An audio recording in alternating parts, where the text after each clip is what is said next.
So what about them hot lanes? Sometimes you hear about this proposal, hot lanes will solve problems and all. Well, actually this is the hottest topic at the national level. So we should be talking about it. So what I'm going to show you is Tampa's state-of-the-art solution to go away from loss F, which means you fail in terms of traffic congestion, and they call it the RAIL, the reversible expressway lanes. And how is that system and what does it mean for Honolulu?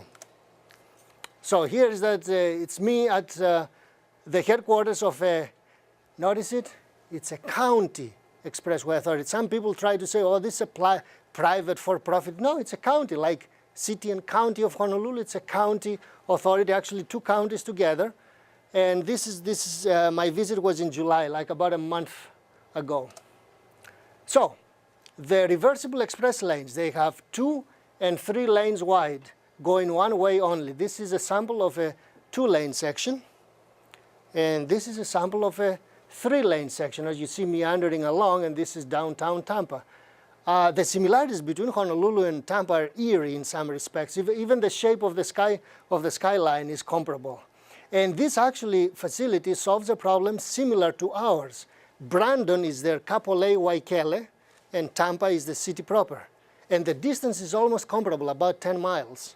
Ours is about 12 to 13, Kapolei to Iwilei.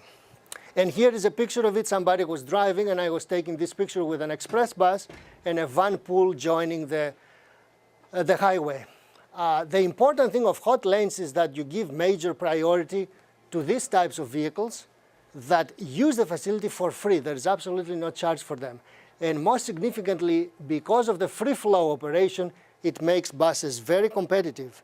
This is an example of how with small pylons you can actually go all the way up to 3rd or 4th floor, because sometimes you have existing infrastructure.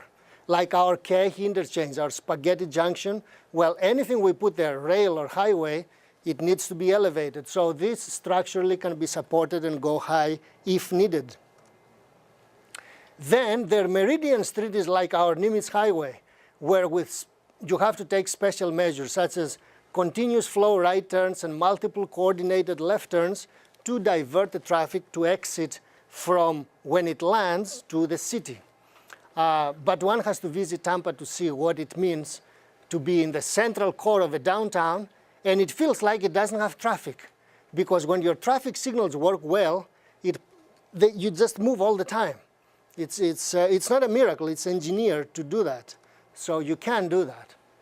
So here you see an example of how the facility ends smoothly on the level. So that would be, for example, our landing or Nimitz. Although for Nimitz I would go maximum 2 lanes. This is 3 lanes.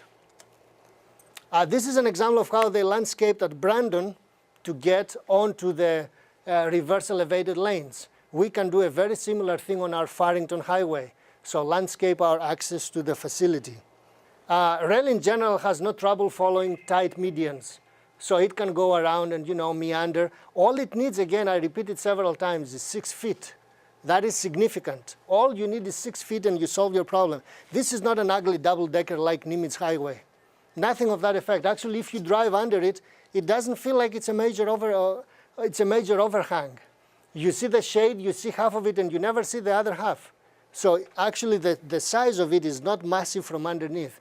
You really have to go there and visit it to understand what I'm telling you. Now, the facility is carefully monitored at the Traffic Control Center. And it has barriers to make sure that nobody drives the wrong way. All the technology is American, which is very important to know about freeways, highways, etc. The builders and the technology is American.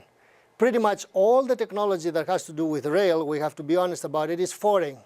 There is no single rail manufactured in the United States, except for a little tiny one with diesel engines.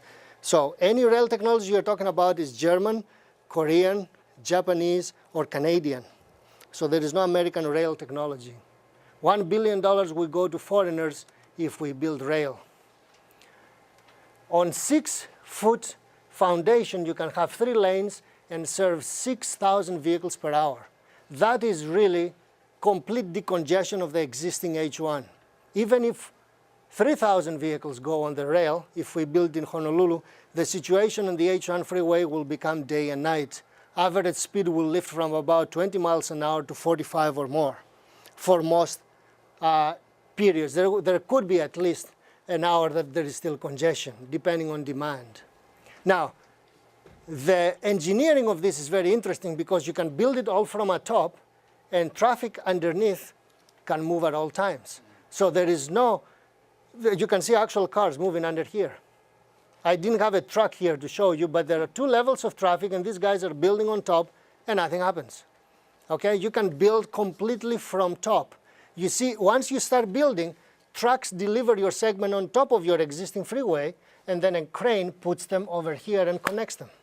It's like building a huge bridge over a river or whatever. You never build from under because the height is too large. So we can build it without affecting existing traffic. That's a major concern.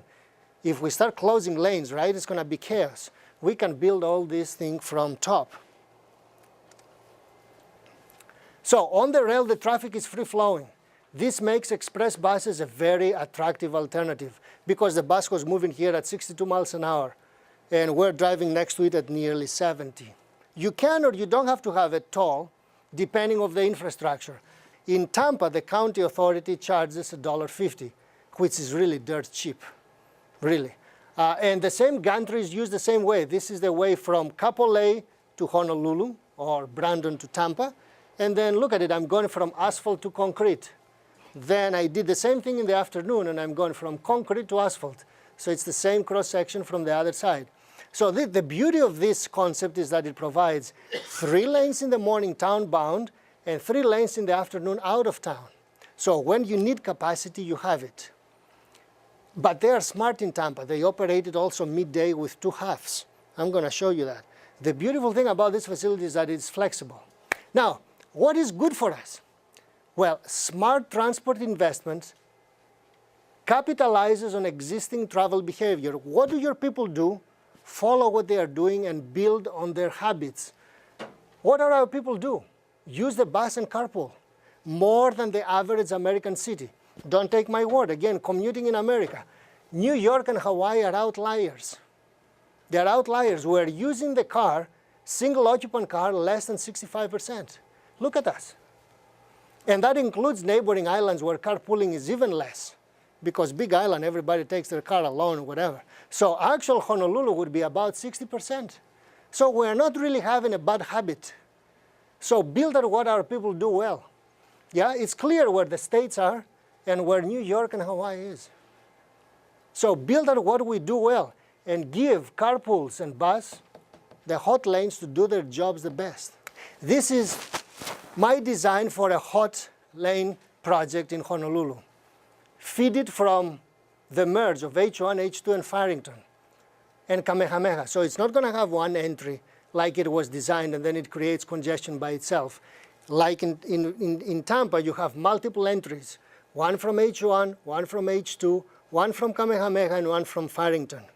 And then, instead of just taking all this traffic and slamming it on Nimitz, which means you design it to fail, you provide a lot of off-ramps for people to go other places. So there is an off-ramp in Aiea, an off-ramp to H3, an off-ramp to Aloha Stadium, an off-ramp to Lagoon Drive to serve the airport and Mapunapuna, an off-ramp to Waia Camilo to serve Kalihi, and then finally you terminate 2 lanes on, by Hilohati's on Nimitz Highway.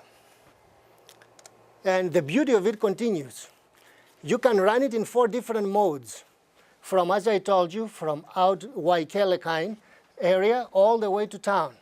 Create an Alakea underpass so people go to town without having to wait for left turns. That really takes away a lot of congestion. But then we can use the stadium as an anchor point. And in the afternoon, we run it the opposite way, okay?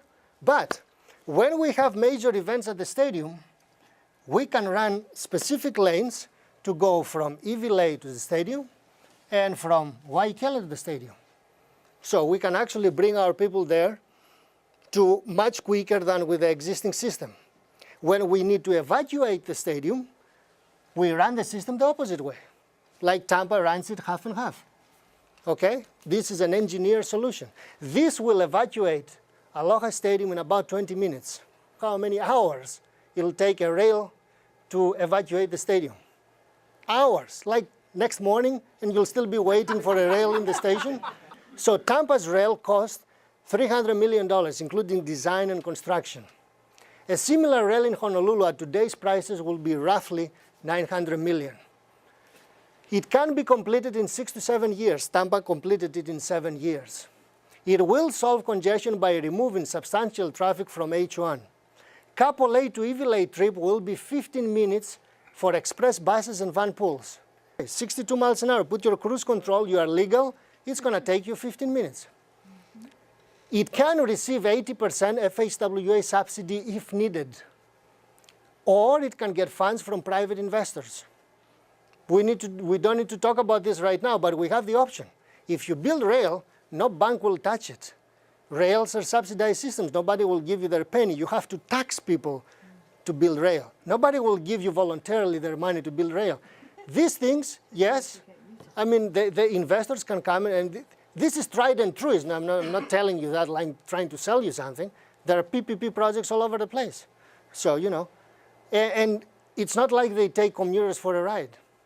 You can put them in the contract how much they will charge. If they can agree to build a project for a toll of $2, they do it.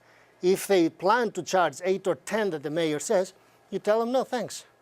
Okay, you're not going to come here to take us for a ride. We can have a reasonable toll schedule to pay off the expense and guarantee a modest profit.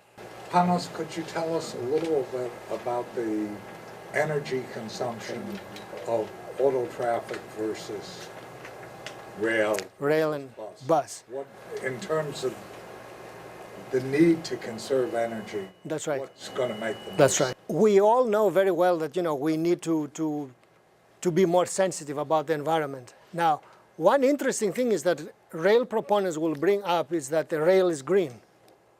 Rail is not green because you have all this energy, all this oil that needs to be burned at the fire plant, at the power plant to provide the electricity to run the rail. And do remember that the rail runs 24/7, heavy pull on energy, and during, you know, 10 p.m. runs, 8 p.m. runs, or 5 a.m. in the morning runs, it's over half empty. I think locally, because of the heavy utilization of the bus is doing pretty good.